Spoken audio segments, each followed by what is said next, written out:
안녕하세요. 저는 이순자, 올해 56살입니다. 서울 근교 작은 동네에서 태어나 평생을 살아왔습니다. 남편과 아들 둘, 그리고 최근 들어 우리 가족에 합류한 며느리까지 포함하면 5식구가 함께 살아갑니다. 제 삶은 결코 화려하지 않았습니다. 아침마다 지하철을 타고 출근하고 저녁이면 주방에서 가족을 위해 밥을 차리는 평범한 주부로서의 일상이 반복되었죠. 하지만 저는 늘 마음속으로 스스로 다짐했습니다. 오늘도 최선을 다해 살아야겠다. 아들이 결혼하면서 며느리가 집에 들어왔습니다. 처음에는 낯설고 어색했지만 누구나 그렇듯 시간이 지나면서 조금씩 가족처럼 지내야 한다고 생각했습니다.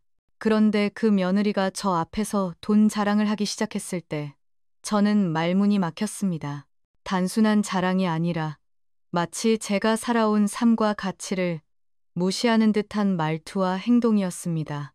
한쪽에서는 화가 치밀었지만 다른 한쪽에서는 마음이 아팠습니다. 왜냐하면 그 속에서 저 자신의 지난 세월이 부정당하는 느낌을 받았기 때문입니다. 제가 살면서 배운 것, 제가 가족을 위해 희생하며 살아온 모든 시간, 눈물로 쌓아온 경험들이 한순간에 무시되는 듯한 기분. 바로 그 순간 마음속 깊은 곳에서 조용히 진짜 참교육을 보여주겠다 라는 결심이 솟아났습니다. 하지만 이 결심은 단순한 복수나 감정적인 폭발이 아니라 제가 살아온 삶의 가치를 지키기 위한 계획이었습니다. 제 인생은 평탄치 않았습니다. 어린 시절 아버지가 사업 실패로 집안이 기울었고 어머니는 늘 병으로 고생하셨습니다. 학창 시절 저는 공부를 하면서도 집안 형편 때문에 아르바이트를 여러 개 해야 했습니다. 그렇게 힘든 시절을 견디면서도 늘 마음속에 다짐했습니다. 내가 이겨낼 수 있다. 내가 가족을 지켜낼 수 있다. 그리고 그 다짐은 저를 강하게 만들었고 지금까지 살아오게 한 힘이 되었습니다. 오늘 이야기할 제 인생은 단순히 힘든 시절을 버틴 이야기만이 아닙니다. 그것은 가족, 사랑, 배신, 그리고 성장을 모두 아우르는 이야기입니다. 때로는 눈물로 밤을 지새웠고, 때로는 웃음으로 하루를 마무리했습니다.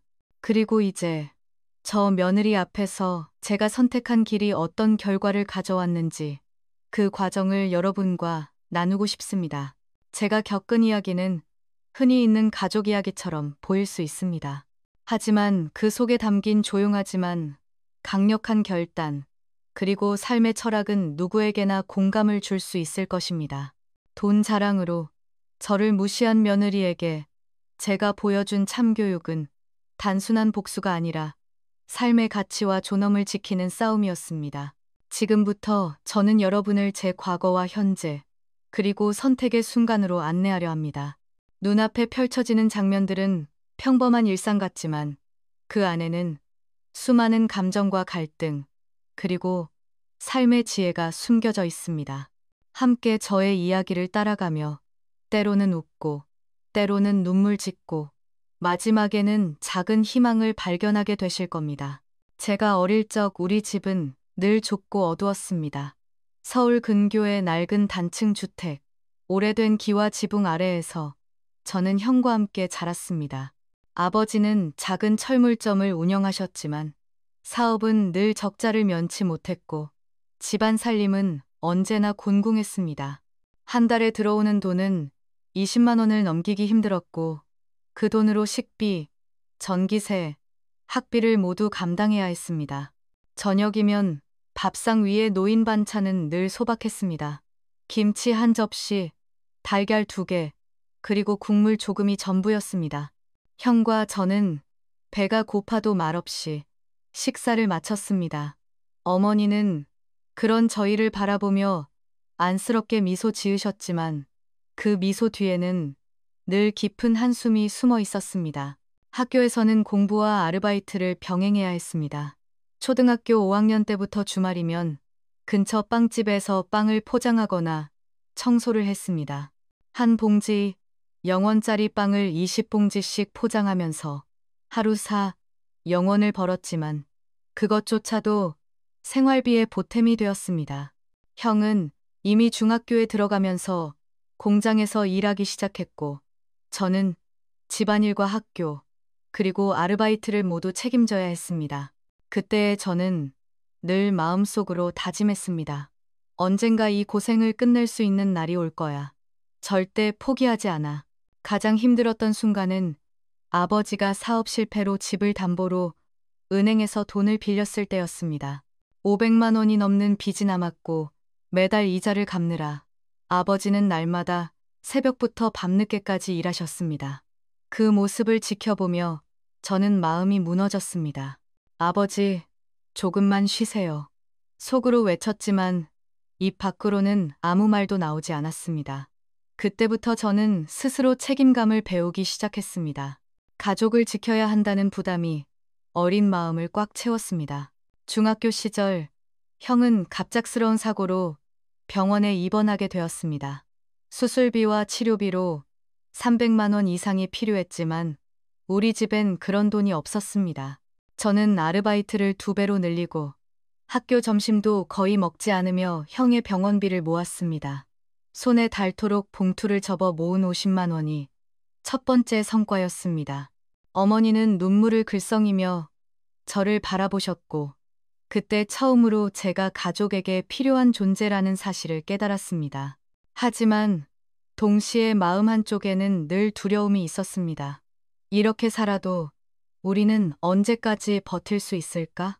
고등학교 시절, 저는 학비와 생활비를 동시에 책임져야 했습니다.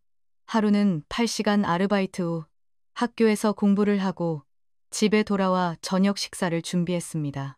학교 친구들은 놀러 가거나 공부만 하면 되었지만 저는 그럴 여유가 없었습니다. 그럼에도 저는 매일 스스로를 다독였습니다. 이 고생 끝에 반드시 더 나은 삶이 기다리고 있어. 그 시절, 저는 돈의 무게와 사람의 마음을 동시에 배웠습니다. 돈이 없으면 사람들의 시선은 차갑고 기대는 실망으로 바뀌었으며 작은 도움도 큰 기적처럼 느껴졌습니다. 어머니가 빵집에서 남은 잉여빵을 싸주셨던 날, 그 맛있는 빵 한 조각이 얼마나 소중했는지 모릅니다. 바로 그런 경험이 제가 나중에 가족과 며느리에게 보여줄 가치관과 인내심의 밑거름이 되었습니다. 어린 시절의 어려움은 저에게 2가지를 가르쳐 주었습니다. 하나는 인내와 책임입니다. 아무리 힘들어도 포기하지 않고 가족을 지켜야 한다는 마음이 저를 버티게 했습니다. 또 하나는 사람과 돈의 관계입니다. 돈이 많다고 행복하지 않으며 겉으로 자랑하는 태도보다 진심으로 서로를 이해하고 배려하는 마음이 중요하다는 것을 배웠습니다. 그런 기억들이 머릿속에 스쳐 지나갈 때 저는 종종 며느리가 돈을 자랑하던 장면을 떠올립니다. 그때의 아픔과 배신감이 왜 그렇게 마음을 찌르는지 어린 시절 제가 겪었던 굴곡과 맞닿아 있음을 알게 됩니다. 이제 저는 그때 배운 인내심과 내면의 힘으로 조용히 그리고 단단하게 대응할 준비를 하고 있습니다. 과거의 어려움이 바로 지금의 저를 만들었으니까요. 고등학교를 졸업하고 사회에 나와 일을 시작했을 때 저는 돈을 버는 것뿐만 아니라 가족을 지키기 위해 더 큰 책임감을 느꼈습니다. 첫 직장은 작은 사무직이었고 월급은 80만 원 남짓이었습니다. 그 돈으로 집안의 생활비와 형의 학비, 어머니의 약값까지 챙겨야 했습니다. 하루는 점심을 거의 굶고 회사 동료들이 편의점에서 간단히 사 먹는 햄버거를 바라보며 스스로를 다잡았습니다. 이 고생이 언젠가는 보답받겠지.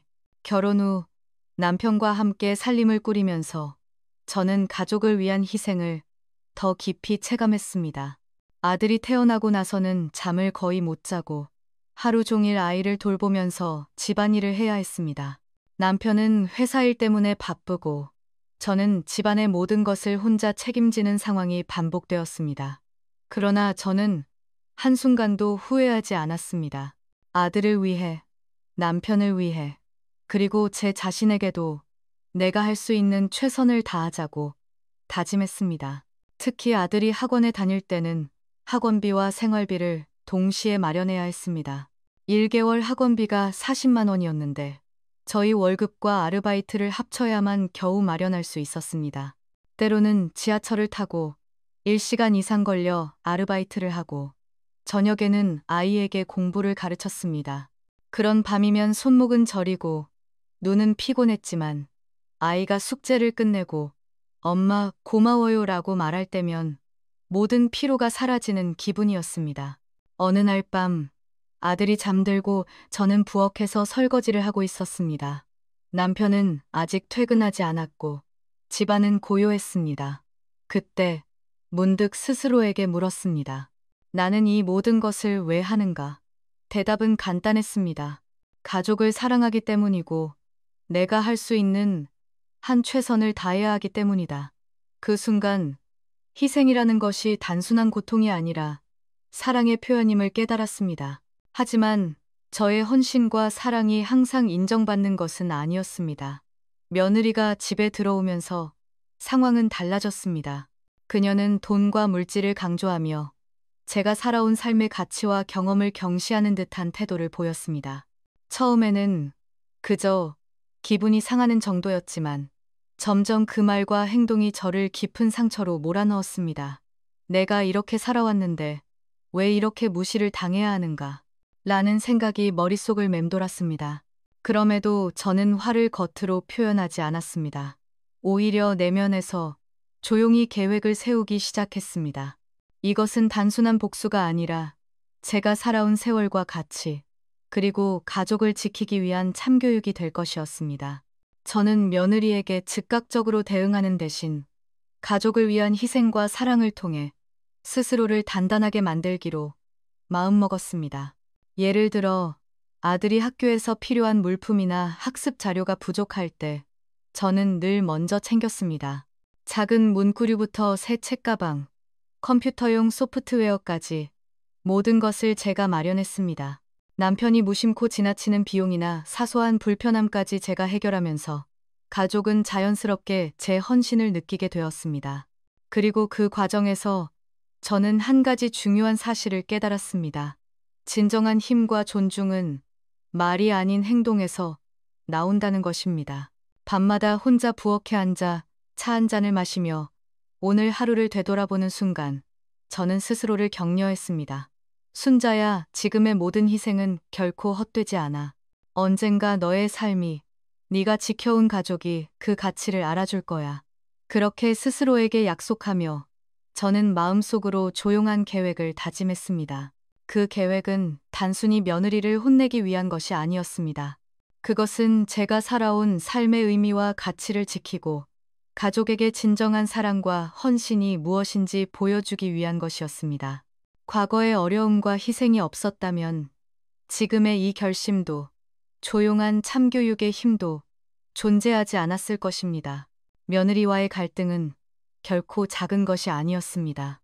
처음에는 단순히 돈 자랑과 사소한 태도 문제였지만 시간이 지날수록 그것은 가족 전체의 긴장으로 번졌습니다. 아들이 결혼한 집에 들어온 며느리가 매사에 큰 소리를 치고 저를 무시하는 듯한 말투를 쓰자 남편마저 어쩔 줄 몰라 하는 상황이 반복되었습니다. 어느 날 저녁 거실에서 며느리가 또다시 돈 이야기를 꺼냈습니다. 순자 씨, 요즘 집안에 돈이 좀 들어오지 않나요? 제 옷, 신발, 카페 갈 돈은 넉넉히 있는데. 그녀의 말은 겉으로는 가벼운 농담처럼 들렸지만 저는 속으로 뜨거운 분노를 느꼈습니다. 마음속에서 작은 불씨가 커져 번개처럼 번졌습니다.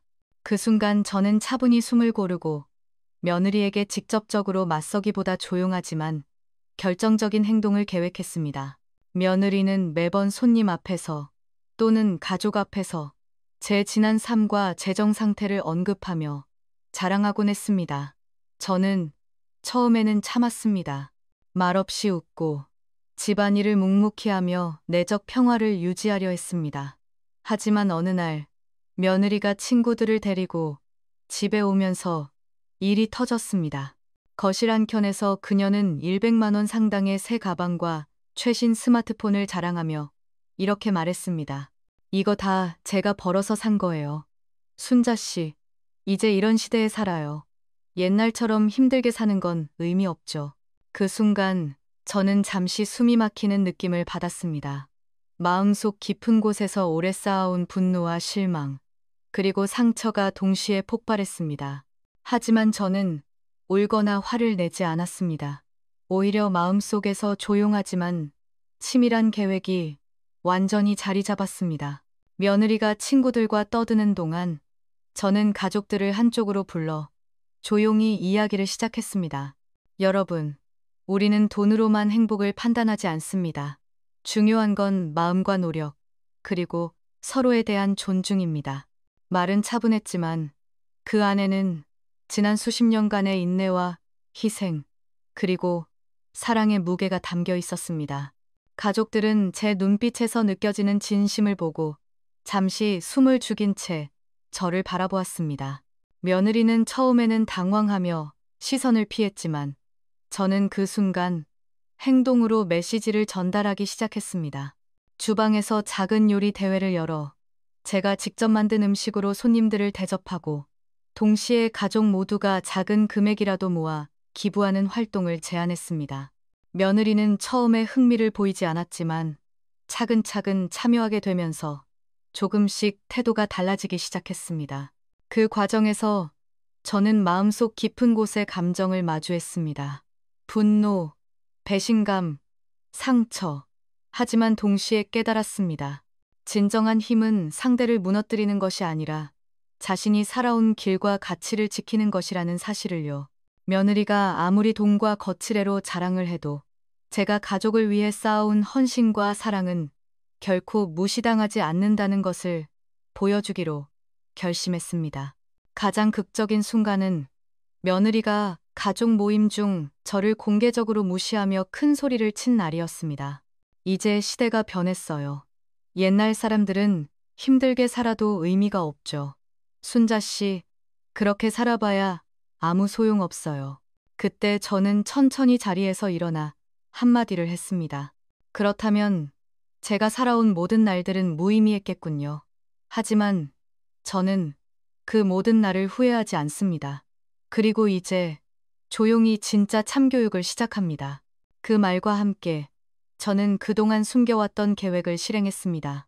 며느리가 친구들과 함께 있을 때 조용히 가족들이 참여한 작은 기부 행사와 요리 대접의 모습을 보여주었습니다. 손님들은 감동했고 며느리는 당황하며 자신의 행동을 돌아보게 되었습니다. 처음에는 부정적이던 그녀의 태도가 조금씩 달라지기 시작했습니다. 그 순간 저는 깨달았습니다. 분노와 상처는 행동과 인내를 통해 치유될 수 있다. 그리고 진정한 존중은 스스로 보여주는 것에서 비롯된다. 이 갈등과 고비를 통해 저는 자신이 어떤 사람인지, 어떤 삶을 살아왔는지를 다시 한번 확인할 수 있었습니다. 그리고 조용히 계획했던 참교육은 단순한 복수가 아니라 가족과 며느리에게 삶의 가치와 존엄을 알려주는 과정이 되었음을 알게 되었습니다. 며느리와의 갈등을 거쳐 저는 마음속 깊은 곳에서 평온을 찾기 시작했습니다. 조용히 계획했던 참교육이 끝난 뒤 가족들은 저를 바라보는 시선이 달라졌고 며느리도 조금씩 변화를 보였습니다. 그러나 무엇보다 중요한 것은 제가 자신을 다시 발견하고 삶의 균형을 되찾는 순간이었습니다. 그 후 저는 작은 변화를 시작했습니다. 하루 일과 중 일부 시간을 오롯이 나 자신을 위해 사용하기로 했습니다. 아침에는 30분 동안 산책을 하며 맑은 공기를 마시고 좋아하는 책을 읽었습니다. 점심에는 카페에 들러 커피 한 잔을 홀로 음미하며 생각을 정리했습니다. 처음에는 어색했지만 곧 마음이 한결 가벼워졌습니다. 그동안 가족을 위해 희생만 했던 제 삶에도 소중한 가치가 있다는 사실을 깨달았습니다. 남편과의 관계도 변화가 있었습니다. 남편은 제가 가족뿐 아니라 자신을 위해 살아가는 모습을 보고 더 많은 이해와 배려를 보여주기 시작했습니다. 아들과 며느리 역시 저의 변화를 지켜보며 가족 간의 존중과 소통이 무엇인지 조금씩 배우게 되었습니다. 특히 며느리는 더 이상 돈과 거칠애로 자랑하지 않고 작은 것에도 감사하는 태도를 갖기 시작했습니다. 저는 동시에 새로운 도전을 시작했습니다. 평생 꿈꿔왔던 작은 카페 운영을 준비하며 요리와 커피에 대한 지식을 쌓기 시작했습니다. 매주 새로운 레시피를 연구하고 직접 만든 디저트를 손님에게 제공하며 기쁨을 느꼈습니다. 단순한 수입뿐 아니라 제가 스스로 만들어가는 공간에서 삶의 의미를 찾는 시간이었습니다. 하루는 카페에 손님 몇 명이 들어왔습니다. 그중 한 손님이 제 요리를 맛보며 말했습니다. 정말 맛있네요. 이렇게 정성껏 만든 디저트는 처음이에요. 그 말을 들으며 저는 마음속 깊이 뿌듯함을 느꼈습니다. 이제는 남의 평가에 의존하지 않고 스스로 만족할 수 있는 삶을 살고 있다는 사실이 큰 힘이 되었습니다. 집으로 돌아오는 길, 저는 문득 지난 세월을 되돌아봤습니다. 어린 시절의 가난, 가족을 위한 희생, 그리고 며느리와의 갈등까지 모든 경험이 지금의 저를 만들었음을 깨달았습니다. 고통과 상처가 없었다면 이렇게 삶의 소중한 가치를 깨닫는 순간도 없었을 것입니다. 며느리와의 관계는 완전히 원만해지지는 않았지만 서로를 이해하고 존중하는 작은 변화가 생겼습니다. 저는 이제 더 이상 남을 통제하거나 평가하려 하지 않습니다. 대신 나 자신과 가족의 행복을 위한 선택을 할 뿐입니다. 삶의 중심이 가족이 아니라 가족과 함께 행복하게 살아가는 자신이라는 사실을 온전히 이해하게 된 것이죠. 마지막으로 저는 작은 정원에 앉아 햇살을 받으며 차 한 잔을 마셨습니다. 새싹이 돋아나는 꽃밭, 바람에 흔들리는 나무잎, 그리고 평온한 마음. 이 모든 것이 제 삶에서 찾은 진정한 행복이었습니다. 돈과 거칠애가 아닌 사랑과 존중, 그리고 나 자신을 위한 선택이 삶을 풍요롭게 만든다는 것을 깨달았습니다. 그제야 저는 속으로 미소 지었습니다. 순자야, 이제 너는 진짜로 자유롭다. 누구의 눈치도 보지 않고 너 자신으로 살아갈 수 있어. 이제 저는 과거의 상처를 뒤로하고 새로운 삶을 향해 한 걸음 내딛습니다. 카페에서 손님을 맞이하며 가족과 함께 소소한 행복을 즐기며 삶의 균형을 되찾은 순간입니다. 그리고 언젠가 누군가 이 이야기를 듣고 자신만의 힘과 용기를 발견할 수 있기를 바랍니다. 제가 살아온 인생을 돌아보면 힘든 순간과 기쁨의 순간이 서로 얽혀 있습니다.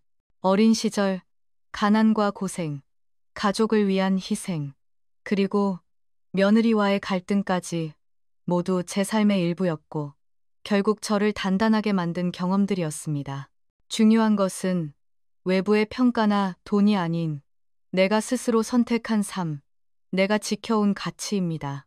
이번 경험을 통해 배운 것은 사랑과 희생은 중요하지만 자기 자신을 잃으면서까지 희생하는 것은 결코 행복을 가져다 주지 않는다는 사실입니다. 가족을 위해 살아가는 것과 나 자신을 위한 삶의 균형을 찾는 것이야말로 진정한 행복의 시작입니다. 돈과 거칠애에 현혹되지 않고 서로를 존중하며 작은 기쁨과 성취를 느끼는 삶이야말로 가장 의미 있는 삶입니다. 저는 지금 작은 카페에서 하루를 마무리하며 평온을 느낍니다. 꽃이 피고 바람이 부는 정원, 그리고 손님과 나누는 따뜻한 대화 속에서 저는 비로소 내 마음의 평화를 얻었습니다.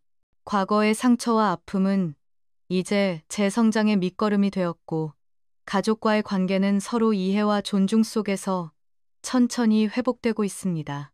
이 이야기를 듣는 여러분께 말씀드리고 싶습니다. 삶의 어려움과 상처는 피할 수 없지만 스스로를 지키며 살아가는 힘, 사랑과 존중으로 세상을 바라보는 마음이 있다면 우리는 충분히 행복할 수 있습니다. 그리고 언젠가 여러분도 자신만의 삶 속에서 작지만 확실한 행복을 발견하게 되기를 바랍니다. 이제 저는 과거에 얽매이지 않고 새로운 삶을 향해 걸어갑니다.